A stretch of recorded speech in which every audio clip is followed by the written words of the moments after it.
नमस्कार। एसटिभी च्याटमा यहाँलाई हार्दिक स्वागत छ। म प्रकाश गिरी। एसटिभी च्याटको आजको अङ्कमा हामी चर्चा गर्नेछौँ यो नेपालको अहिलेको राजनीतिको। चर्चा हुनुपर्ने थियो कोभिडको सङ्कटको, कोभिडको सङ्क्रमणको, यसलाई कसरी निरूपण गर्ने भन्ने बारेमा। तर बहस गर्नु परेको छ त्योभन्दा गहिरो राजनीतिक सङ्कटको बारेमा। कोरोनाको सङ्क्रमणले मानिसहरूको ज्यान लिइरहेको छ। राजनीति सङ्कट गहिरिँदै जाँदा यसले राजनीतिक प्रणालीकै ज्यान लिन्छ कि भन्ने प्रश्न उठिराखेको छ। अब यो मुलुक, यो राजनीतिक प्रणाली कतातर्फ जान्छ होला? सुरक्षित कोषबाट छ, असुरक्षित कोषबाट भइराखेको छ। आजको अङ्कमा हामी मूल रूपमा हाम्रो राजनीतिक प्रणालीको, हाम्रा राजनीतिक पात्रहरूको र परिपाटीको बारेमा चर्चा गरिन्छौँ। हामीसँग कुराकानीको लागि यति बेला स्टुडियोमा मुमाराम खनाल हुनुहुन्छ। तपाईँलाई स्वागत छ। धन्यवाद, नमस्कार। कुराको सुरुवात यहीँबाट गरौँ न। अब कोभिड छ, अध्ययन गर्ने अवसर पनि मिलेको छ, बस्ने, हेर्ने, आफैलाई पनि भनौँ न एउटा चाहिँ नि आत्मसमीक्षा गर्ने अवसर पनि मिलिराखेको छ। तपाईँ घरै बसेर अध्ययन गर्दै पात्रहरूको बारेमा, हाम्रो राजनीतिक दलका नेताहरूको कामको, क्रियाकलापको, मध्यरातसम्म अहोरात्र खटिएर गरेको कामको यी सबै समीक्षा गर्दाखेरि चाहिँ निष्कर्ष के निकाल्नु भएको छ? धन्यवाद प्रकाशजी। सबैभन्दा पहिले त म तपाईँको प्रश्नको उत्तर दिनुभन्दा अगाडि अहिले चाहिँ यो कोभिडको महामारीले जुन ढङ्गले चाहिँ नेपालमा जनको क्षति भएको छ र प्रत्येक घरमा करिब एकजना सङ्क्रमित प्रत्येक घरमा हुने जस्तो अवस्था चाहिँ पैदा भइरहेको छ। र यो बेलामा राज्यको सामान्य स्वास्थ्यप्रतिको लापरवाहीले, डाक्टर गोविन्द केसीले भन्दै आएको कुरा अहिले हाम्रो मनमा सायद सबैलाई लाग्यो होला। राज्यले स्वास्थ्यको दायित्व नलिँदाखेरि शिक्षा क्षेत्र अस्तव्यस्त त्यस्तै छ। हामी अहिले यो कोभिडको चाहिँ महामारीको कारणले गर्दा मैले स्वास्थ्यमा मात्रै बढी जोड दिन खोजेको हो। राज्यको चरम लापरवाहीले कुन हदसम्मको अवस्था उत्पन्न हुने रहेछ भन्ने कुरा अहिले देखिएको छ। र म ती सबै राज्यको सामान्य स्वास्थ्यप्रतिको लापरवाहीको कारणले, जसको मैले त यसलाई चाहिँ सामान्य मृत्यु पनि मान्दिनँ, राज्यको नीतिगत नीतिगत निर्णयले गर्दाखेरि भएको एक प्रकारको राज्यले गरेको हत्या मान्छु। र ती सबै मृतकहरूप्रति हार्दिक श्रद्धाञ्जली र समवेदना प्रकट गर्न चाहन्छु। र यी सबै चाहिँ अहिले जो बिरामीहरू हुनुहुन्छ उहाँहरूको घरमा जुन खालको एउटा दुःख कष्ट छ र हस्पिटलको बेड छैन भन्ने त्राइमाम छ। एकातिर रोगको व्याधि छ भने अर्कोतिर राज्यको चाहिँ यो अवस्थामा चाहिँ राजनीति गर्ने दलहरू मात्रै छन्, जनताको आँसु पुछ्ने कुनै पनि दलहरू छैनन्। यस्तो बेलामा चाहिँ उहाँहरूप्रति गहिरो संवेदना प्रकट गरेर कार्यक्रम सुरु गरौँ जस्तो मलाई लाग्छ। यो ठिक कुरा गर्नु। र जहाँसम्म तपाईँको प्रश्न जुन तपाईँले चाहिँ सङ्केत गर्नुभयो, अहिले यो महामारीको बेलामा जे जस्तो चाहिँ अवस्था चाहिँ मुलुकले भोग्दैछ, यसको अन्तर्यमा जाँदाखेरि हामीले के देख्छौँ भने विगत चाहिँ 70-72 वर्षको इतिहास भयो। राजनीतिक दलहरू मुख्य रूपमा चाहिँ लेफ्ट पार्टी र कङ्ग्रेस चाहिँ जन्म भएको र यी वर्षहरूमा उनीहरूले चाहिँ जे सिके, समाजलाई चाहिँ गहिरो गरेर उनीहरूले चाहिँ यसरी इन्जिनियरिङ गर्दै कि सामाजिक इन्जिनियरिङ आफैमा जटिल कुरा हो, त्यो सोसल इन्जिनियरिङ भन्छ, त्यो चाहिँ गर्नुमा हाम्रो आपत्ति होइन। उनीहरूको आफ्नो दललाई नेपाली जनतासँग जरा गाड्ने गरेर उनले चाहिँ त्यो सामाजिक इन्जिनियरिङ गरे, जसका कारणले गर्दाखेरि 70 वर्षको इतिहासमा 80 वर्षको इतिहाससम्म पनि उनीहरूकोले गाडेको त्यो जरा यति बलियो गरी चाहिँ त्यहाँ घुसिसकेका छ, जसलाई राजनीतिक दलहरूले त्यति गहिरो जरा गाड्नु हुँदैन समाजमा। र त्यो समाजलाई जति खुकुलो राख्नुहुन्छ त्यति नै बढी के हुन्छ भने यस्तो प्रकारको गलत जुन प्रणालीमा चाहिँ हस्तक्षेपहरू हुन्छन्, जुन तपाईँले सङ्केत गर्नुभयो, ती प्रणालीगत हस्तक्षेपहरू, ती संस्थागत हस्तक्षेपहरूलाई एक हदसम्म तपाईँले सुधार गर्न सक्नुहुन्छ। तर तपाईँले चाहिँ यसरी त्यो जरा गाडिदिएको छ कि त्यसमा चाहिँ जुन पिरामिड आकारमा उहाँहरूले आफ्नो सङ्गठनको धरातल बनाउनु भएको छ, त्यो सबभन्दा तल एउटा यस्तो वर्ग छ जुन वर्गलाई तपाईँले नखलबलाइकन त्यो आफ्नो एउटा स्वार्थको पिरामिडबाट बनेको जुन साङ्गठनिक धरातल छ, त्यो धरातललाई खलबलाउन नसकेका कारणले, उहाँहरूले गरेको गलत इन्जिनियरिङका कारणले उहाँहरूमा जुन खालको एउटा यस्तो महत्त्वबोध पैदा भएको छ कि हामीले जे गरे पनि कुनै पनि हामी त राजनीतिक दलहरू यसरी बनेका छन् कि हामीले जेसुकै काम गरे पनि, जस्तोसुकै अनुत्तरदायी काम गरे पनि हामीलाई चाहिँ हटाउन सक्ने कुनै पनि ताकत यो देशमा छैन भन्ने उहाँहरूलाई गहिरो गरी भित्र छ। यो कुनै एउटा राजनीतिक दललाई लागू हुन्छ कि सबै होइन, सबै राजनीतिक दलहरूलाई अहिलेसम्म बनेका जो चाहिँ मैले अघि नै भने साना दलहरू पनि आज मात्रै बने होइन। तपाईँले एउटा मोहन विक्रमजीकै दल लिनुभयो भने पनि त्यो 6 सालदेखि जोडिन्छ, रोहितजीकै दल लिनुभयो भने त्यसको आधार चाहिँ त्यति बेला साना वा ठुला। जस्तै भन्नुहोस् न, उहाँहरू किन मोहन विक्रमजी अहिले 88 वर्षको करिब हुनुभयो, म उहाँलाई सम्मान गर्छु, वृद्ध नेता हुनुहुन्छ, कम्युनिस्ट पार्टीमा लामो लाग्नु भएको छ, तर अहिले पनि उहाँ कार्यकारी अध्यक्ष हुनुहुन्छ 88 वर्षसम्म। तपाईँ कल्पना गर्नुहोस् अरू नेताहरूको, उहाँ त अझ प्रधानमन्त्री बन्नु भएको छैन, राज्य सत्ताको दोहनमा उहाँ सम्मिलित हुनु भएको छैन। तर पार्टी स्ट्रक्चरको कुरा गर्दाखेरि मैले के भने यो सोसल इन्जिनियरिङ यति डेन्जर कुरा हो राजनीतिका लागि।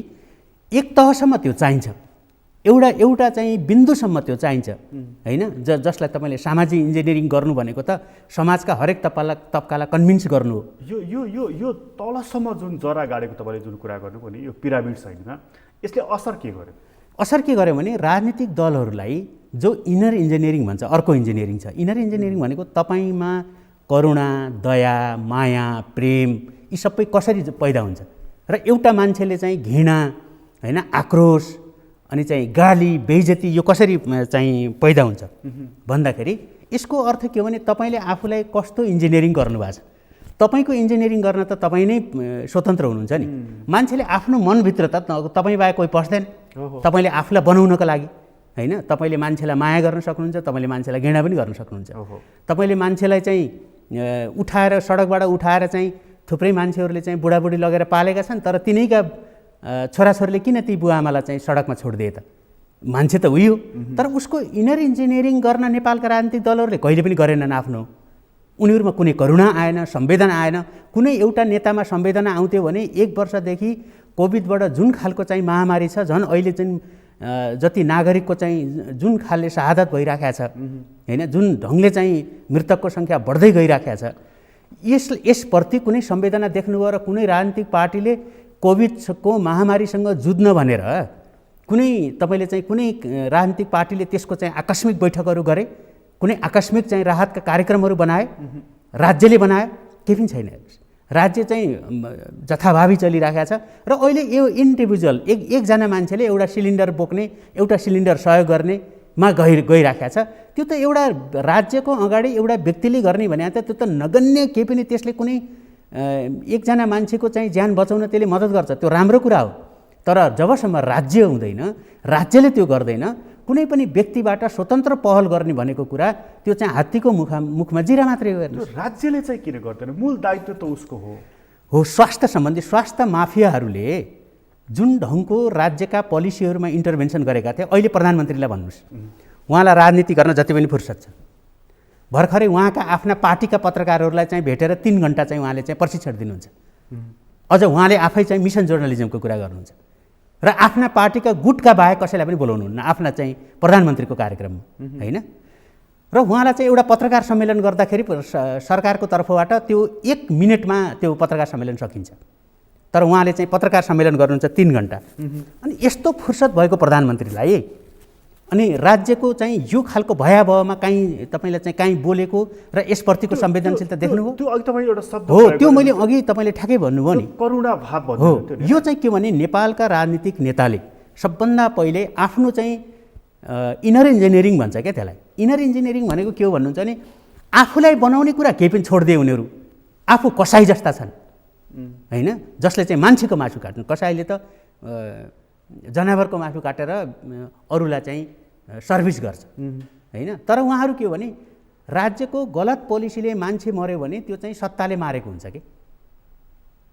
यो अहिले जुन कोभिडको कारणले मानिसहरूको मृत्यु भइराखेको छ, सङ्क्रमित पनि भइराखेका छन्, मृत्यु मात्रै पीडा होइन नि त? होइन। तपाईँ महिनौ सङ्क्रमित भएर त्यो जुन हिरिक भएर बस्नुभएको त्यो चान्चुने पीडा होइन, मृत्यु बराबरको पीडा छ नि त्यहाँ। बिल्कुल। त्यसमा पनि राज्यलाई उत्तिकै दोष जान्छ? बिल्कुलै। किन भन्नुहुन्छ भने तपाईँले हेर्नुभयो भने जहाँ शासकहरूले यो पेन्डेमिकको बेसिक प्रिन्सिपल बुझेका थिए, उदाहरणको लागि जर्मनी हेर्नुहोस्, पोहोर साल नै एन्जेला मर्केलको एउटा अन्तर्वार्ता हेरेको थिएँ मैले। यसको चाहिँ सामान्य फेनोमेना। उनी त ल भौतिक विज्ञानको मास्टर्स हुन् उनी, होइन? र उनी अहिले चर्चामा पनि छन्। विदाई हुँदाखेरि जुन खालको उनको चाहिँ सादगी देखियो, संसारले चाहिँ प्रशंसा गरेछ। त्यो लेभलको चाहिँ आशा त यिनीहरूसँग हामी गर्दै नगरौँ। मैले भने यिनीहरूको भित्र कुनै हृदय, मान्छेको हृदय छ भन्ने लाग्दैन मलाई। यिनीहरूभित्र कुनै संवेदना छ भन्ने लाग्दैन मलाई। त्यो केपी ओली मात्रै होइन, त्यसपछिका सक्सेसरहरूको तपाईँ हेर्नुभयो भने पनि उनीहरूले त यो बेलामा केपी ओलीले यो राज्य जेसुकै गर, हामी चाहिँ कोभिडमा केन्द्रित हौँ भनेको भए त नेपाली जनताको सहानुभूति त हुन्थ्यो। तर जनताबाट उनीहरूले सहानुभूति लिन्नन्। अघि मैले भने नि, उहाँहरूले कस्तो बनाउनु भएको छ। ल कम्युनिस्ट पार्टीकै कुरा गरौँ। उहाँहरूले चाहिँ भयङ्कर गर्वसाथ के भन्नुहुन्थ्यो,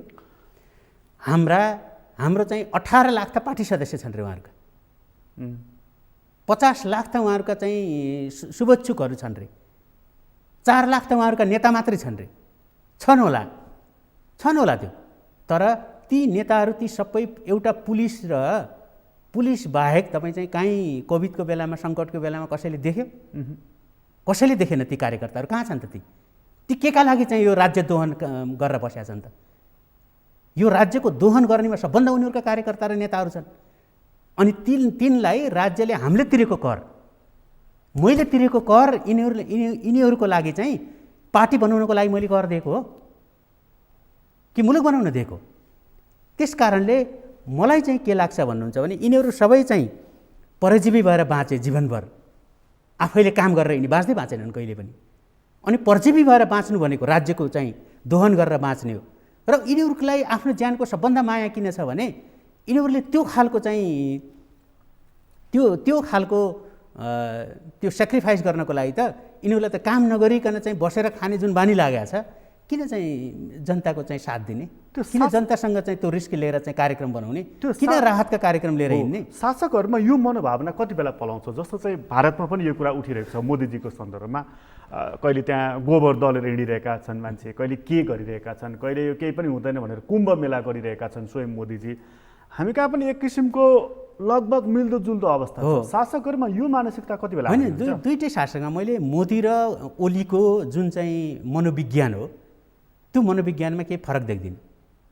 इन्डियाको पनि के छ भन्नुहुन्छ भने त्यहाँ जुन एक प्रकारले इन्डियालाई तीनटा इन्डिया, भारत र हिन्दुस्तान भनिन्छ क्या, तीनटा छ भारत भनिन्छ, होइन?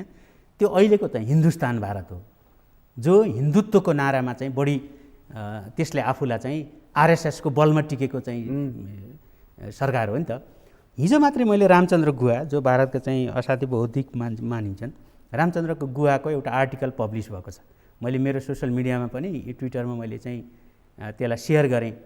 ओली र उनीमा चाहिँ खासै फरक चाहिँ उनले सर्सिउँको तेल अनि नरिवलको तेल, तोरीको तेल चाहिँ 3 पटक चाहिँ बिहान, दिउँसो र बेलुकी कानमा हाल, के अरे नाकमा हाल, र नाकमा हालेर चाहिँ सुँग तान भनेर भनेका छन्, होइन? र त्यहाँबाट सुरु गरेका छन् उनले चाहिँ आर्टिकल। र यी स्क्रल इन भन्नेमा छापिएको छ हिजो नै एउटा आर्टिकल। र त्यसले जुन देशभरि चाहिँ त्यो जुन तबाह मचाएको छ त्यसबाट कुनै पनि प्रकारको संवेदना त मोदीमा पनि देखिँदैन। यस्ता चाहिँ कट्टरता, जुन चाहिँ धार्मिक कट्टरताको चाहिँ जगबाट उभिएका चाहिँ मान्छेहरू हुन्छन् जसको परिवार पनि छैन। एक प्रकारले भन्नुहुन्छ नि, परिवार, छोराछोरी, त्यो माया प्रेम पनि एउटा कुरा हो, त्यो पनि एउटा चाहिँ जीवनको एउटा महत्त्वपूर्ण पाटो रहेछ क्या। र साथीभाइ हरेकसित पनि चाहिँ एट्याच हुने, त मानवीय करुणाको हिसाबले हेर्ने भने उनी त धार्मिक मान्छे छन् नि, देखिन्छन्, होइन? देखिन्छन्। तर वास्तवमा यो धार्मिक भन्नु र आध्यात्मिक भन्नु फरक कुरा हो। अच्छा, अध्यात्मले के गर्छ भन्नुहुन्छ नि, तपाईँलाई कुनै मूर्ति पूजा, श्रीरामको मन्दिर चाहिँदैन। आध्यात्मिक मान्छेलाई श्रीरामको मन्दिर पनि चाहिँदैन, मस्जिद पनि चाहिँदैन, न त कुनै ढुङ्गाको मूर्ति चाहिन्छ।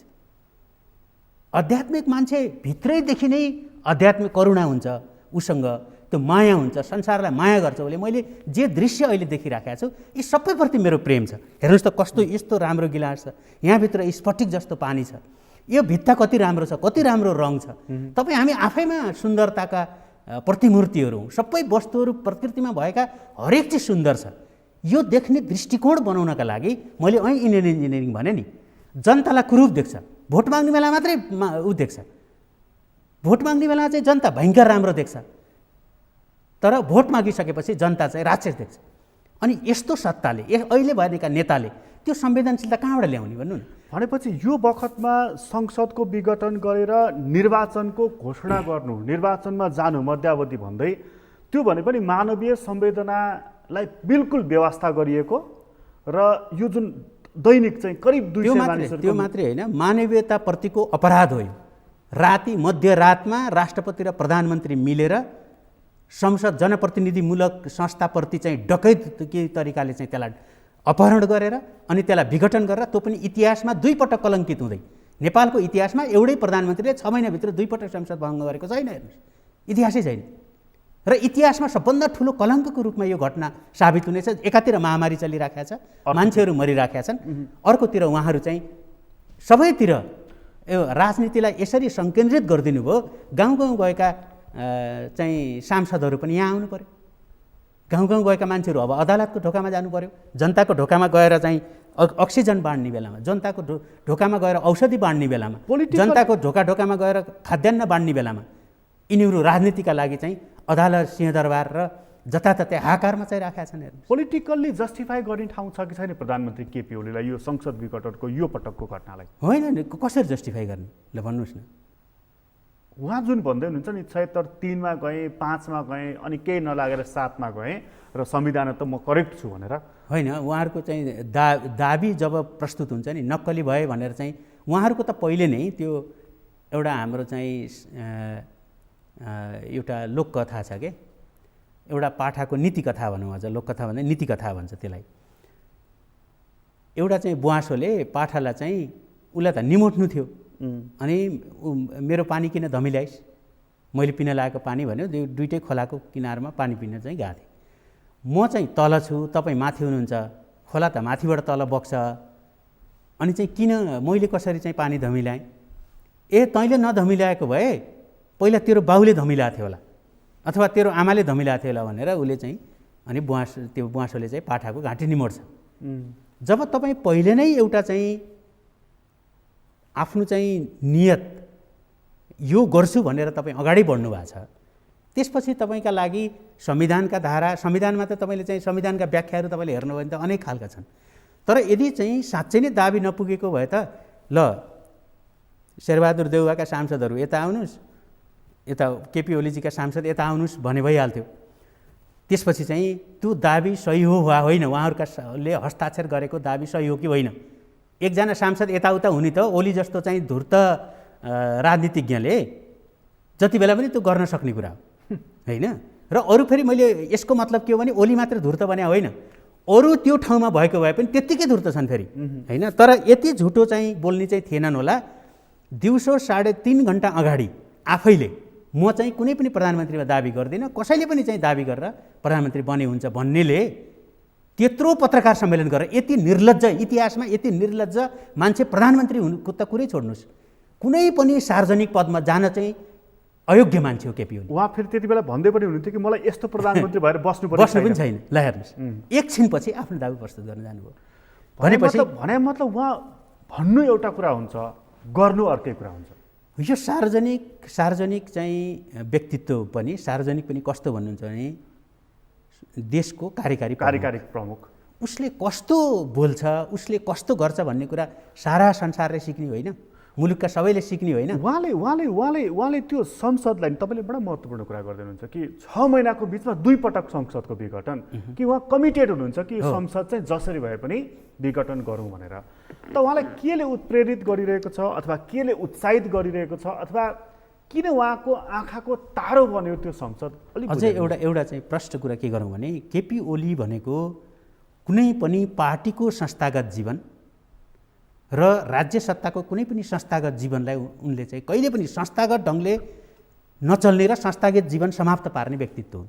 उनलाई कहिले पनि तपाईँ पार्टीमा तपाईँले पहिले हेर्नुभयो भने पनि संस्थागत डिसिजनको उनी विरुद्ध जान्थे, कहिल्यै पनि त्यो संस्थागत डिसिजनमा उनी बस्न चाहँदैनथे।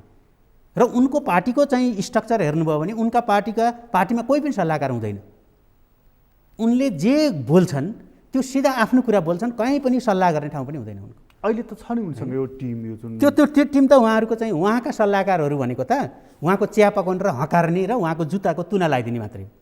त्यो उहाँले ती मान्छेको सल्लाह लिनुहुन्छ, ती सल्लाह दिने लायक छन्? सल्लाह दिन लायक एउटा मान्छे देख्नुहुन्छ त्यहाँ। उनीहरूको बोली, उनीहरूको भावभङ्गीमा, उनीहरूले गरेका सामाजिक सञ्जालका टिप्पणीहरू हेर्नुहोस् त। ती सल्लाहकार होइन, उनलाई चाहिँ नि एउटा सभ्य मान्छेले निजी ड्राइभर राख्दैन।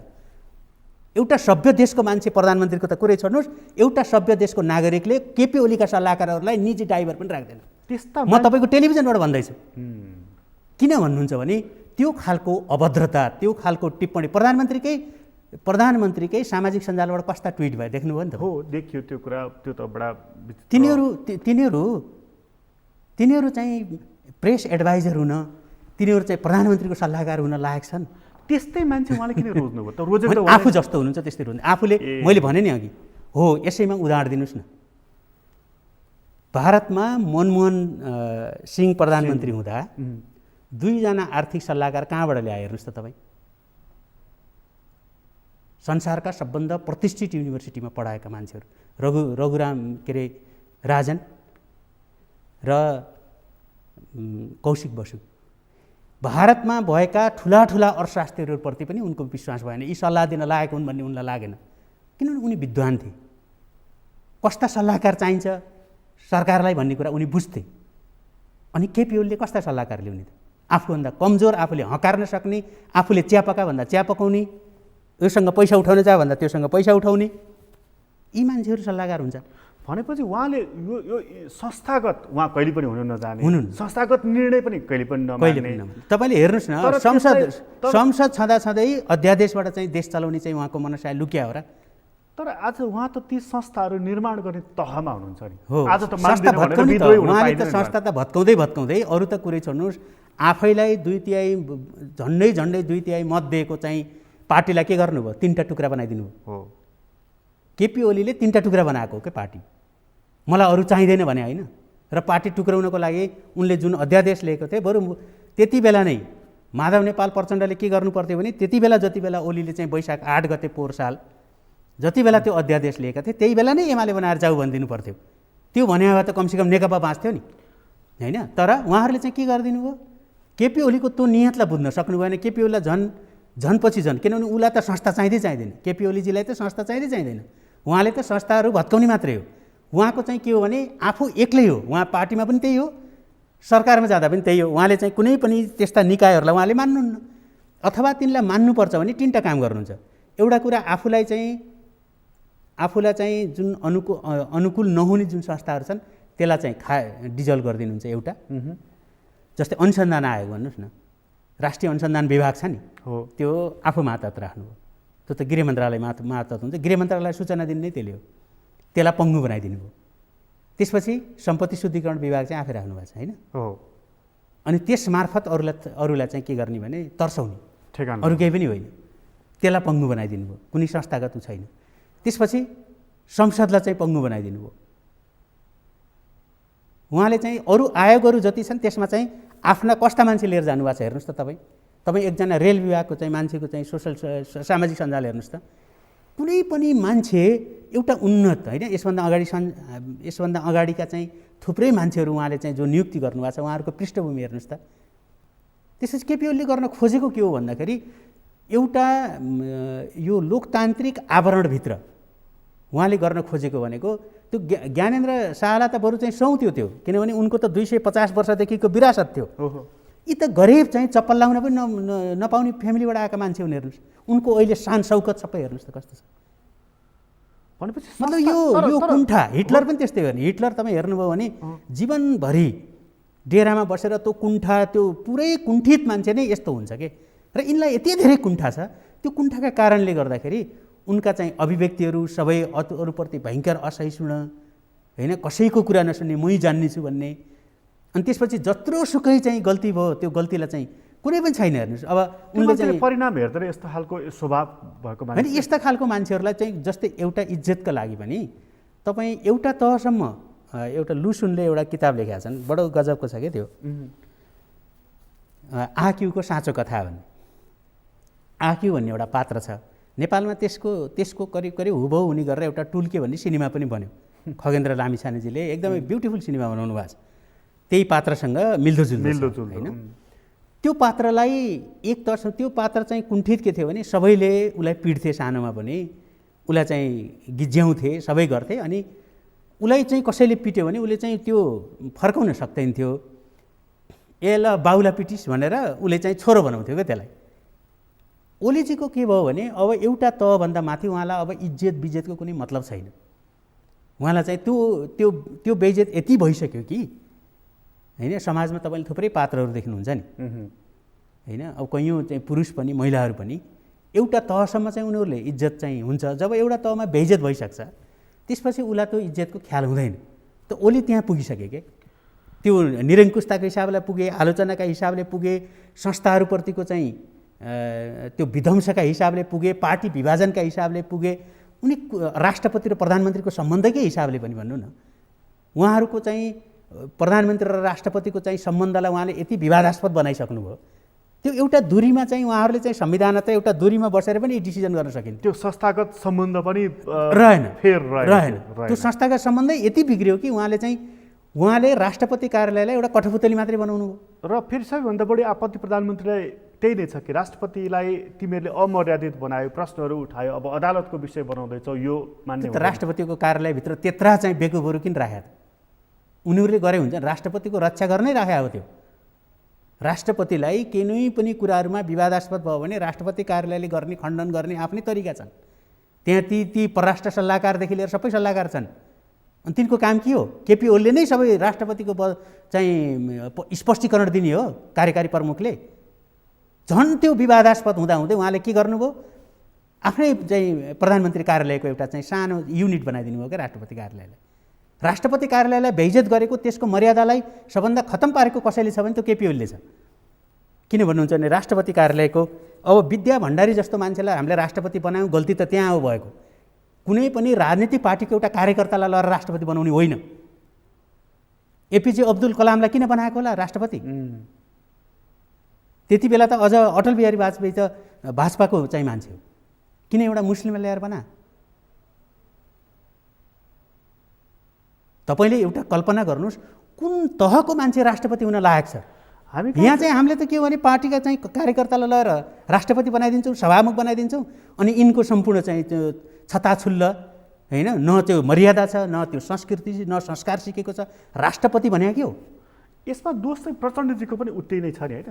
होइन, त्यो त प्रचण्ड भने त प्रचण्ड र ओलीमा त के नै फरक छ र? दोस्रोचोटि राष्ट्रपति बनाउने उहाँलाई अनि 2.5 वर्षमा हामी आलो पालो गर्ने भनेको कुरालाई होइन तपाईँ 5 वर्ष खाइदिनुहोस् भनेर जुन उनले कपटपूर्ण चाहिँ निर्णय गरे नि, त्यो कुराले आज यो राजनीति यहाँ आइपुगे होइन र? होइन हो, उहाँ त लोभले 2.5 वर्ष पार्टी अध्यक्ष हुन पाउने एउटा कुरा त आफ्नो विघटित भएको पार्टी आफैले विघटन गरेर पार्टी चाहिँ सानो बनाउनु भयो। त्यसपछि चाहिँ निर्वाचनमा बिजोग हुनेवाला थियो। त्यसपछि केपी ओलीसँग चाहिँ मिलेर आफ्नो पद सेक्योर गरे हो क्या त्यो। अहिलेका पार्टी त कस्ता छन् भन्नुहुन्छ भने एउटा नेता भयो, एउटा नेता छ, त्यो नेताका गुड छन् होइन, ती नेताका पछि लाएर खानेहरू मात्रै छन् के। मैले कुनै एउटा फेयर मान्छे नेपाली कङ्ग्रेसमा त्यो छ, अझै पनि नेपाली कङ्ग्रेसमा त्यो आलोचना गर्न सक्ने, आफ्नो चाहिँ व्यक्तित्वलाई चाहिँ राजनीतिक ढङ्गले अगाडि लिएर जान सक्ने के आशा लाग्दा पात्रहरू छन्। यी कम्युनिस्टहरूमा त हेर्नुहोस् न तपाईँ, मोहन विक्रमको एउटा पार्टी, रोहितको अर्को पार्टी, मोहन वैद्यको अर्को पार्टी, बाबुरामको अर्को पार्टी, यो उसको चाहिँ के अरे प्रचण्डको अर्को पार्टी, केपी ओलीको अर्को पार्टी, माधव नेपालको अर्को पार्टी। यिनीहरू जति व्यक्तिवादी कोही छ एउटा? त्यही भएर यी पार्टीहरू फुटेर एकैवटा बनाउनु सानसाना मोहन विक्रमले बनाए जस्तै। किनभने तपाईँलाई पदमा पुर्याएर खानेहरूको एउटा चाहिँ मगन्तीहरूको, परजीवीहरूको एउटा झुन्ड बनाउनु भएको छ तपाईँहरू, र त्यो झुन्ड जोड्नु भयो हिजो पनि र आज पनि त्यही झुन्ड जोड्नु भएको छ। र अहिले 3टा भयो नि त, माधव नेपालको एउटा, प्रचण्डको, अझ माधव नेपालभित्र पनि अर्को त्यत्रै व्यक्तित्व अर्को आउनु बित्तिकै झलनाथ खनाल धेरै एक्टिभ हुने हो भने, अलिकति सक्रिय हुने फेरि उहाँ फुट्नु पऱ्यो, त्यहाँ फेरि फुटिहाल्छ। प्रचण्डजीले त सबै फुटाएर सकिसक्नु भएको छ, अब उहाँका झोले मात्रै बाँकी छन् त्यहाँ होइन, अब अन्तर्विरोधै छैन। भनेको यो पुरै व्यक्तिवादी कम्युनिस्टका कुनै पनि मान्छेहरू तपाईँले आफूलाई कम्युनिस्ट भन्छन् नि, यी कम्युनिस्ट होइन, यी सामन्ती चाहिँ व्यक्तिहरू हुन्। यी सामन्ती व्यक्तिहरू चाहिँ दुईटा भएपछि मिल्न सक्दैनन् अनि स्वार्थका कारणले जुटे। हिजो पनि प्रचण्डको स्वार्थले चाहिँ प्रधानमन्त्री अध्यक्ष हुन पाउँछु भनेपछि कसैलाई पनि थाहा नदिकन ओली र ऊ कहाँ मिटिङ भयो तपाईँलाई थाहा छ नि होइन, मार्क्सवादको त्यत्रो ठुलो चाहिँ ऊ भयो, चर्चा भयो, र कहाँ चाहिँ मिटिङ थाई कमिटीले चाहिँ जुटाएको पार्टी, सेन्ट्रल कमिटीले जुटाएको पार्टी, थाहै थिएन बिचरा, पोलिट ब्युरोले जुटाएको पार्टी, पार्टी छुट्यायो, एउटा बिचौलिया कहाँ गएर पार्टी छुट्यो, अर्को बिचौलिया कहाँ गएर फुट्यो। अनि यसमा के आश्चर्य मान्नु भन्नु न। अनि यही कुराको परिणाम नै जस्तो चाहिँ अब मध्यरातमा संसद विघटन भयो, मध्यरातमै चुनावको घोषणा भयो, हो परिणाम त तपाईँ हामी सबैले भोग्नुपर्छ नि पश्चिम मङ्सिरमा। यही त भयो दुर्भाग्य। हामीले जसलाई राज्य सत्तामा होइन, जसलाई हामीले चाहिँ उनीहरूलाई चाहिँ आफ्नो आफ्नो घर पठाउनु पर्ने मान्छेलाई राज्य सत्ता सञ्चालनका लागि चाहिँ नेपाली जनताले भोट दिएपछि त हामी नागरिकहरू पनि यत्तिकै बेकुफ छौँ। हेर्नुहोस् होइन, त्यो बेकुफ त्यसै आएको त होइन। गाउँमा जानुहुन्छ भने एउटा पार्टीमा नगइकन तपाईँ चाहिँ बाटो हिँड्न पनि दिँदैन। त्यस्ता छन् यिनका कार्यकर्ताहरू त्यहाँ। बाटो हिँड्न मात्रै होइन, घाँस काट्न दिँदैनन्, अब गाई चराउन दिँदैनन्, नागरिकताको सिफारिस गर्दैनन्। अब यो वातावरण नि अघि हामीले चर्चा गऱ्यौँ नि, कोभिडको बारेमा हुनुपर्ने थियो, त्यसलाई कसरी नियन्त्रण गर्ने, जीवनको रक्षा कसरी गर्ने भन्नेमा हुनुपर्ने थियो। बहस त कता पुग्यो, जबरजस्त कता धकेलियो भन्दाखेरि चुनाव। मलाई त के भन्नुहुन्छ भने अफसोस के लाग्छ भन्नुहुन्छ भने यो बेलामा हामी राजनीति कुरा गर्नु परिरहेछ। त्यही त तपाईँलाई पनि दुःख होइन यो? हो त मलाई पनि दुःख हो नि। हो त हामीले अहिले राजनीति गर्ने र यिनको बारेमा आलोचना गर्ने बेला हो। अहिले त हामीले होइन, बाहिर निस्किनुहुन्छ अहिले भर्खरै 700 जना त हामी फ्रन्ट लाइनमा खटेर हामी प्रत्येक दिन अफिस आइरहेछौँ हो र हामी पत्रकारिता गर्छौँ हो। र हाम्रा सम्पूर्ण चाहिँ 700 साथीहरू देशभरिमा सङ्क्रमित हुनुहुन्छ होइन। 1 दर्जनभन्दा बढीको मृत्यु भइसक्यो। पत्रकारकै मात्रैको जगतको कुरा गरौँ भने पनि अझ गाउँ गाउँमा अरूको त के हालत होला जो पत्रकारहरू चाहिँ कमसेकम ती सचेत छन् होइन, अलिकति उनीहरूको पहुँच पनि हुन्छ, चिनेका हुन्छन्, उनीहरू बाँच्न सक्ने चाहिँ धेरै आधार हुन्छ। बरु हस्पिटलमा चाहिँ कसैलाई भन्यो भने एउटा बेड पनि चाहिँ देलान्। तर अरू चाहिँ सर्वसाधारण मान्छेले यो बेलामा कसरी चाहिँ बाँचेको छ भन्ने कुराको बारेमा हामी छलफल होइन, हामी त त्यहाँ जानु पर्थ्यो नि। अहिले कहाँ दुःख पाएका छन्, हाम्रो क्यामेरा त्यहाँ तेर्सिनु पर्ने बेला होइन यो। तर हामी अक्सिजन किन आएन, भ्याक्सिन किन आइरहेको छैन, भ्याक्सिनमा कुन बिचौलिया संलग्न भएको छ, सरकार किन निर्णय गर्दैन, अनुदान किन पुरेर बस्छ, किन खरिद गर्दैन, ध्यान। तर हामी मास्क लाएर आज कहाँ गएको छौँ। समस्या के छ तपाईँ र म आज के चर्चा गर्नु परिरहेको छ, चुनावको घोषणा त्यो मात्रै होइन, एउटा चाहिँ बेकुब प्रधानमन्त्रीको जसले चाहिँ यस्तो बेलामा राजनीति गरिरहेछ र संसद विघटन गरेर आफ्नो एकलौटी चाहिँ यो गरिब मुलुकमा चाहिँ अझ राज्य सत्ता दोहन गर्न उद्धत छ, उसको चाहिँ पत्रकार सम्मेलनमा 3 घण्टा हामी बालुवाटारमा गएर बस्नु परिरहेको छ र त्यहाँ कुण्ठा र गाली सिवाय त्यो 3 घण्टामा त्यो अर्कालाई गाली गर्ने भए केही पनि छैन। यो मङ्सिरको चुनाव छ नि, कुन उद्देश्यको साथ घोषणा भयो? यो नहुने चुनावको साथ उद्देश्य छ। यो चुनाव हुन्छ, कहीँ मङ्सिरमा चुनाव गर्न सम्भव छ? एउटा संवैधानिक बाध्यता छ, फेरि 6 महिनाभित्र निर्वाचन गर भन्छ। होइन, त्यसमा त हेर्नुहोस्, एउटा जुन चाहिँ प्रवृत्ति अहिले भन्नुहोस् न, यस्तो बेलामा हामीले चाहिँ चुनावका लागि कुनै चिज तयार छ, त्यो मानसिकताका हिसाबले, देशको परिस्थितिका हिसाबले, कुनै पनि हिसाबले त्यो चुनावको चाहिँ अझ कयौँ चाहिँ यो भाइरोलोजिस्टहरूले अब त्यो होला नहोला त्यो एउटा प्रेडिक्सन मात्रै हो, त्यो एउटा आकलन के गरेका छन् भने तेस्रो लहर आउन सक्छ भनिरहेछ। अब हामीलाई लागेको थियो कोभिड हामीले चाहिँ अब जित्यौँ, अब चाहिँ कम हुँदै जाला भन्ने थियो नि। यत्रो मान्छेहरू पहिलाको कोभिडको चाहिँ तुलनामा भन्नुहोस् न, पहिला बरु हामी डराएको थियौँ। अब करिब चाहिँ कोभिड यस्तै रहेछ होइन। धेरै जसो चाहिँ मान्छेहरू चाहिँ धेरै हस्पिटल पायो, अलिकति मात्रै केयर पायो भने मान्छे रिकभर हुँदो रहेछ भन्ने भएको थियो।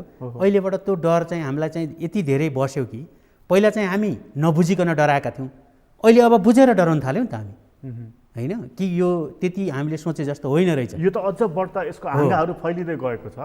अब यो हुँदाखेरि पनि के हुन्छ भन्नुहुन्छ भने एउटा निश्चित सङ्ख्या हुँदासम्म हस्पिटलले धान्ने हो होइन। यस्तो बखतमा निर्वाचनको घोषणा गर्ने भनेको यो कुन मानसिकता त होइन? यो मानसिकता भनेको निर्वाचन नगर्ने हो।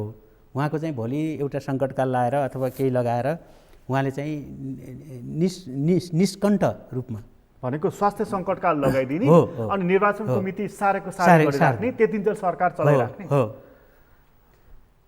र आफ्नो चाहिँ आफूले सम्पूर्ण रूपमा चाहिँ मैले मेरो पार्टीले बहुमत प्राप्त गर्छ भन्ने चाहिँ एस्योरेन्स नहुँदासम्म यही गर्ने र अथवा अरू उद्देश्यहरू पनि हाम्रा भूराजनीतिक प्रभाव पनि यसमा होला। अरू उद्देश्य भन्दाखेरि म अघिको एउटा प्रसङ्गमा जोडेँ कि प्रधानमन्त्री केपी ओली भनेको संस्था निर्माण गर्ने मानिस होइन, बरु भत्काउने मानिस हो भन्ने तपाईँको जुन स्टेटमेन्ट थियो नि, यो अहिलेको घटनाक्रमले संविधानका पन्नाहरू च्यातिएका छन्, ती उल्लङ्घनहरू भइरहेका छन् र अब संविधान मान्नु पर्दैन भन्ने एउटा मानसिकता चाहिँ हाबी हुँदै गइरहेको छ। फलानुले परेन मैले किन पर्यो भन्ने उल्लङ्घनका श्रृङ्खलाहरू त धेरै देखिए नि त हामीले। भन्नुको मतलब चाहिँ अब संस्थाहरू चाहिँ विनिर्माणतर्फ अथवा भनौँ विघटनतर्फ भनौँ अझै, अनि संविधान च्यातिने दिशातर्फ, त्यसपछि राजनीतिक प्रणाली विघटनतर्फ, अब यो बाटो अब त स्वेच्छाचारी ढङ्गले भन्नुहोस् न, पहिलेदेखि नै नेपालको संस्थागत चरित्र अरू राजनीतिक पार्टीहरूले पनि त्यो लोकतान्त्रिक संस्थालाई बलियो बनाउने होइन कि आफू एक्लै बलियो हुने। त्यो एक्लै बलियो हुनको लागि त लोकतान्त्रिक संस्थालाई कमजोर पार्नुपर्छ।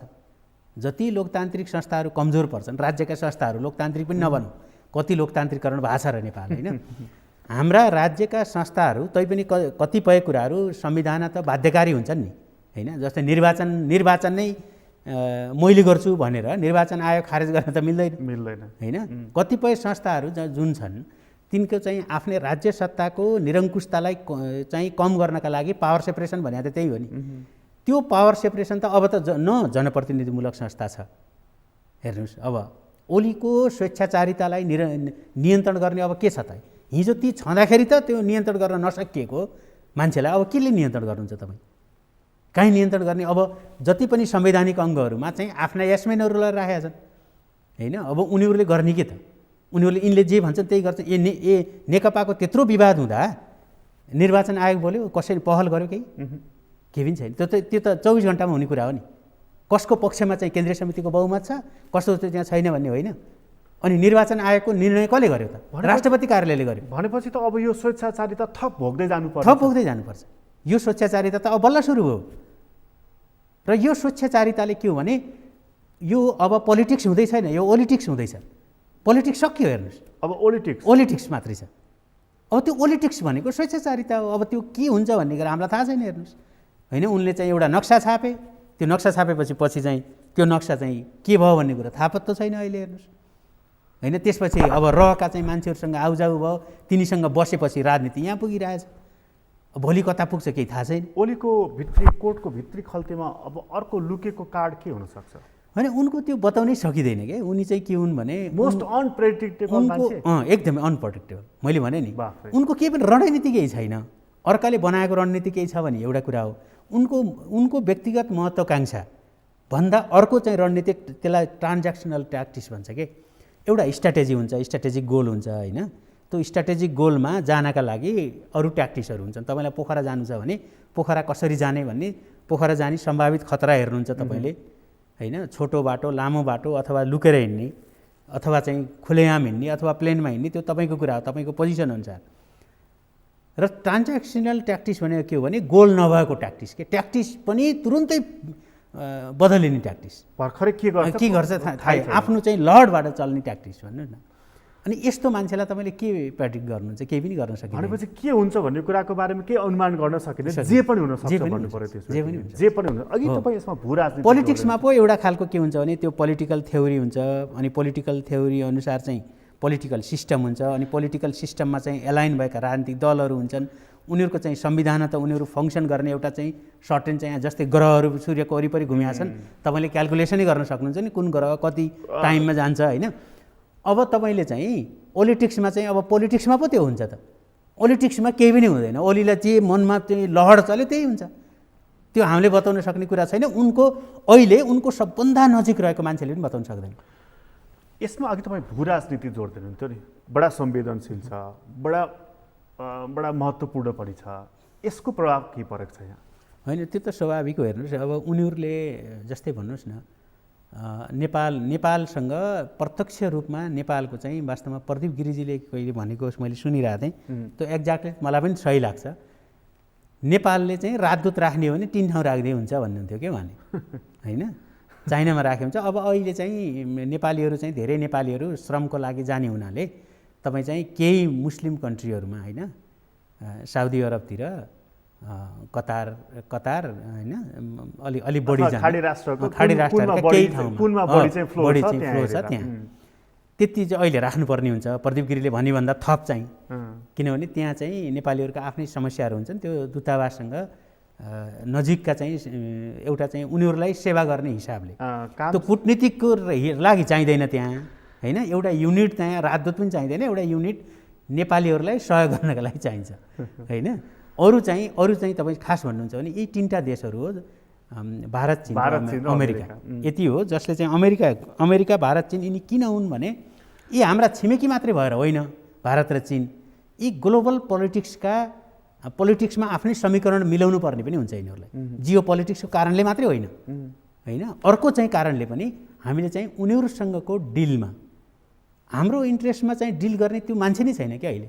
हिजो भन्नुहोस् न महेन्द्रको पालामा यदुनाथ खनाल, भेषबहादुर थापाहरू उहाँहरू चाहिँ हुँदाखेरि जति बेला चाहिँ उहाँहरू यङ हुनुहुन्थ्यो, अहिले पनि हुनुहुन्छ उहाँहरू, के अरे भेषबहादुरजी हुनुहुन्छ, तर हाम्रा कूटनीतिकहरूले त्यति बेलाको कोल्ड वारमा पनि एउटा खालको सुझबुझपूर्ण चाहिँ हाम्रा छिमेकीहरूसँगको र अन्तर्राष्ट्रिय सम्बन्ध बनाएको हो नि त्यति बेला पनि। अहिले बनाउन सक्ने पात्रहरू छैनन् होला र हाम्रो देशमा एउटा मान्छे पनि छैन होला, तर मेन पावरका एजेन्टहरूलाई चाहिँ राजदूत बनाइदिनुहुन्छ तपाईँ। अनि अहिले विदेशीले के गरे भन्ने कुरा मेन होइन क्या, चुनाव हारेका मान्छे हो त्यो उनीहरूका आफ्ना मान्छेहरू भन्नु न, त्यो प्रचण्डका पनि आफ्ना मान्छे, माधव नेउपाका पनि आफ्ना मान्छे, उनीहरूले चाहिँ त्यो भागभण्डा गर्न पाएन भनेर उहाँहरू विश्वविद्यालय खत्तम पार्नुभएको छ, हस्पिटल खत्तम पार्नुभएको छ, अब सार्वजनिक यातायातको यो हालत छ उहाँले चाहिँ राम्रो गर्नुभएको छ भने के छ र केही पनि छैन। भने भू राजनीति चाहिँ बडा संवेदनशील छ, डिल चाहिँ कसरी भइरहेको छ त? हो त्यो चाहिँ प्रधानमन्त्री आफैले भेट्नु भएको छ नि, डिल त्यसरी भएको छ। एजेन्सी तहको सम्बन्धलाई तपाईँले चाहिँ कुनै प्रधानमन्त्रीले एउटा एजेन्सी तहको चाहिँ सम्बन्ध बनाएर अनि त्यसलाई फुर्ती गर्ने त हाम्रो नेपालमा मात्रै हो। फेरि त्यो ओलीजीलाई मात्रै यो दोष नदिउँ, ओलीजी बाहेक अरू पनि त्यो ओलीभन्दा पनि अझ तल गएर पनि गरेका छन् त्यसमा चाहिँ यिनीहरू चाहिँ कुनै 20-19 छन् भन्ने होइन। हेर्नुहोस् अहिलेको हाम्रो यो राजनीतिक यो सङ्कट, राजनीतिक तहमा त उहाँहरूको सम्बन्धै छैन। यो जुन अहिलेको सङ्कट गहिरिएको छ नि, मानिसहरू चाहिँ भारततर्फ हेरेर यसको छाया परेको हो, यो असर परेको हो, यो र यो संविधान अब च्यातिँदैछ, फालिँदैछ भनेर होइन म त त्यस्तो ठान्दिनँ। हेर्नुहोस् नेपालमा फेरि के हो भने असाध्यै धेरै उत्साहित हुने र असाध्यै धेरै निरुत्साहित हुने मान्छेहरू छन् नेपालको लोकतन्त्रको संस्थागत चरित्रलाई प्रवर्धन गर्ने हदसम्म चाहिँ त्यतातिर जानुपर्ने हो। संविधानमा चाहिँ नभएका कुराहरू संशोधन गरे भइहाल्थ्यो अब ती अहिले चाहिँ महन्त ठाकुर र राजेन्द्र महतो हेर्नुहोस् न तपाईँ ओलीलाई कुन ढङ्गको गाली गर्थे, उनीहरू चाहिँ अहिले सँगै सरकारमा जाँदैछन् र अहिले आफै प्रधानमन्त्री हुने चाहिँ अवसरलाई पनि लत्याए महन्त ठाकुरले मतलब मधेसको नेता के रहेछन् तपाईँले हेर्नुभयो नि मधेसका नेता के रहेछन्, अरू चाहिँ नेताहरू के रहेछन् भन्ने त हामीले देखिसकेका छौँ। मधेसकै नेता पनि देखिसक्यो, आफूलाई पीडित भन्छन्, पीडामा भएको मान्छे। उपेन्द्र गएर चाहिँ ओलीसँग सरकारमा गएकै हो उपेन्द्र चाहिँ। अनि अब राजेन्द्र र उनीहरू जानु के ठुलो कुरो भयो त्यसैले यिनीहरूको बारेमा जुन हामीले चाहिँ नेपालका राजनीतिक दलहरू सबै दल एउटै छन् के, एउटै धरातलमा छन्। मतलब यो संविधान अब च्यातिँदैछ, फ्यालिँदैछ, भड्खालोमा परिँदैछ भन्ने कति तत्त्व होइन। त्यो चाहिँ त्यो के हो भने अब संविधान च्यात्ने फाल्ने गर्ने यिनीहरूले नै हो यिनीहरूले फाल्ने हो। यिनीहरूलाई चाहिएको छ कि छैन? अब यिनीहरूलाई पनि चाहिएको छैन संविधान। संविधान त अब एउटा चाहिँ देखाउनको लागि त संविधान चाहिएको छ। यो संविधान त कसले मानेको छ र यो संविधानको ओनरसिप अहिले कसले लिइरहेको छ? कसैले पनि लिएको छैन, कसैले पनि लिएको छैन। यो संविधानको कुनै अनरसिपै छैन यसको, त्यो हिजो पनि थिएन। किनभने यिनीहरूले चाहिँ कस्तो बनाएर संविधान ल्यायो भने जस्तै सङ्घीयतै भन्नुहोस् न, एउटा चाहिँ जातीय सङ्घीयता खास गरेर पहिचानवादी सङ्घीयता थियो, अर्को चाहिँ नेपालको विकासको लागि एउटा एडमिनिस्ट्रेटिभ चाहिँ फेडरलिजम भनौँ न त्यो थियो। अब अर्को चाहिँ सङ्घीयता चाहिँदैन भन्ने थियो सङ्घीयता चाहिँदैन भन्ने त त्यसै पनि चाहिँ असन्तुष्ट भइहाल्यो। अब जसले चाहिँ जातीय सङ्घीयताको चाहिँ कुरा गर्थ्यो 10 देखि 14 प्रदेश, त्यो आफै चाहिँ असन्तुष्ट भइहाल्यो। त्यसपछि अर्को चाहिँ जुन एडमिनिस्ट्रेटिभ चीन र भारत छेउको सङ्घीयता चाहिन्छ भन्थ्यो, त्यो पनि भएन, त्यो पनि असन्तुष्ट भयो। अनि सन्तुष्ट को भयो त? कोही पनि भएन। अब त्यसमा यो समस्या अब धर्मनिरपेक्षताको कुरा गर्नुहुन्छ भने धर्मनिरपेक्षता नेपाल चाहिँ 80% चाहिँ नेपालमा हिन्दू छन् हिन्दू धर्मावलम्बीहरूले धार्मिक स्वतन्त्रता राखे हुन्थ्यो भन्ने कुरा स्वाभाविक छ। उनीहरूलाई चाहिँ त्यसै पनि हिन्दू चाहिँ राख्नुहोस्, चाहे धर्मनिरपेक्षता भन्नुहोस्, हिन्दू डोमिनेट सोसाइटी छँदैछ अहिले पनि हिन्दू डोमिनेन्ट सोसाइटी भएको हुनाले उनीहरूले चाहिँ यसलाई चाहिँ किन चाहिँ बेकारमा यो धर्मनिरपेक्षता राखिदिया भन्ने छ। अब यो समस्याको अब अर्को पनि भन्नुहोस् न, अर्को चाहिँ महत्त्वपूर्ण अर्को चाहिँ गणतन्त्र गणतन्त्रबारे चाहिँ वास्तवमा त्यो एउटा सानो एलिटहरूको आवाज हो त्यो गणतन्त्र र राजतन्त्र चाहिन्छ या गणतन्त्र भन्ने नेपालीहरूको खासै प्रश्न होइन। नत्र चाहिँ राजा वीरेन्द्रको पालामा 2035-36 सालतिर मैले सम्झिन्छु, जब हामी केटाकेटी थियौँ, त्यसपछि 36 सालको आन्दोलनले स्कुलमा पनि सोभियो चाहिँ निर्वाचन भयो 1 वर्ष होइन। त्यो बेलामा राजतन्त्रवादीहरूले एउटा क्यान्डिडेट उठाउन पनि सक्दैनथे। पञ्चायत जवान भएको बेलामा, राजतन्त्र जवान भएको बेलामा एकजना मान्छे त उठ्न क्याम्पसमा उठ्दा त्यति बेला क्याम्पसमै तपाईँ सोभिको चाहिँ निर्वाचनमा भने यो अहिले गणतन्त्र आएर अहिलेको चाहिँ पुस्ता जो राजतन्त्रको त्यति बेलाको कुरा सबै बिर्सिसकेका छ। अब अहिले चाहिँ राजतन्त्रभन्दा कमी के ओलीले हुन दिएका छन् र? राजतन्त्र भने यही त थियो। योभन्दा पनि अझ चाहिँ राजतन्त्रभन्दा पनि अझ वर्स के हो भने राजतन्त्रको त राजाको त एउटा इज्जत थियो, किनभने राजाको आफ्नै खालको एउटा शान शौकत, त्यो सामन्ती इज्जत त राजाकै हुन्छ, राजा त सामन्ती नै हुन्छ होइन। जहाँ पनि राजतन्त्र भन्ने बित्तिकै त्यो त एकदमै ट्रेडिसनल एउटा परम्परामा ओडिया हुन्छ। हेर्नुहोस् त्यसको आफ्नै चाहिँ इकोलोजी छ होइन। अब अहिले त यी त नक्कली राजा हुन खोज्दाखेरि यिनलाई सुहाउँदैन। हेर्नुहोस् होइन, हिजो चाहिँ फाटेको चप्पल लाएर चाहिँ हिँडेको सबैले देखाएका छन्। अब यो नक्कली राजा भन्दा त बरु सक्कली नै राखे हुन्छ भन्ने पनि त कुरा होइन। राजा राख्ने हो भने यस्तै शासन गर्ने हो भने राजा राखे हुन्छ, किनभने यी भन्दा त त्यो राजा चाहिँ एउटा तहभन्दा तल ओर्लिनु त कमसेकम मिल्दैन नि त राजालाई त। उनको आफ्नो इज्जतकै लागि पनि मिल्दैन होइन। हो, तर कमसेकम उनीहरूले सल्लाहकार राख्दा अरू राख्दाखेरि पनि त्यो कमसेकम चाहिँ एउटा राजालाई चाहिँ अदब साथ मान्ने होइन, त्यो त हुन्छ। त्यो अब त्यहाँ क्रिटिक्स भन्ने त हुँदैन नि राजतन्त्रमा, चाहिँ तपाईँ आलोचना भन्ने त हुँदैन, त्यो त कुरै भएन होइन। हजुर हजुर भन्ने हो, कमसेकम त्यो हजुर हजुर भन्ने पनि एउटा तहका चाहिँ एलिटहरू हुन्छन् के होइन। तिनको हजुर र अहिले चाहिँ ओलीलाई गर्ने हजुर फरक हो के। हेर्नुहोस् ओलीलाई हजुर भन्छ, एकैछिन यता फर्किएपछि सालाजीलाई भन्छ। हेर्नु होइन। अब यो समस्याको हल चाहिँ के त मङ्सिरको निर्वाचनले गर्छ कि अब जस्तो विपक्षीहरू अहिले अदालत जाने त्यसबाट निकाल्ने हो कि अथवा चाहिँ नि सडक सङ्घर्षबाट अर्को कुनै विकल्प हो कि अब के होइन। अब के हो भन्नुहुन्छ भने सडक सङ्घर्षले यो बेला सडक सङ्घर्ष गर्ने बेला छ र छैन। त्यो सडक सङ्घर्ष गर्नु भनेको त त्यो अर्को अपराध हुन्छ होइन। अझ मान्छेहरूलाई चाहिँ तिमीहरू मर भन्ने चाहिँ आदेश जस्तो हो त्यो। त्यसमा सडक सङ्घर्ष अहिलेको उपाय होइन। अहिले चाहिँ कोभिडमा केन्द्रित हुने हो र राजनीतिक दलहरूले कानुनी लडाइँ लडुन् हुनेहरू, त्यो त उनीहरूलाई छँदैछ। तर कानुनी लडाइँ लड्दाखेरि पनि अब फेरि संसद भयो भने ओलीको त देखिहाल्नुभयो होइन। मैले अघि भने निर्लज्जताको त्यो पराकाष्ठा उनले नागिसके। अब फेरि गर्ने पनि उनले के हो त त्यही नै हो। त्यसमाले फेरि चाहिँ संसद स्थापना गर्ने, फेरि चाहिँ उनले विघटन गर्ने मात्रै हुन्छ।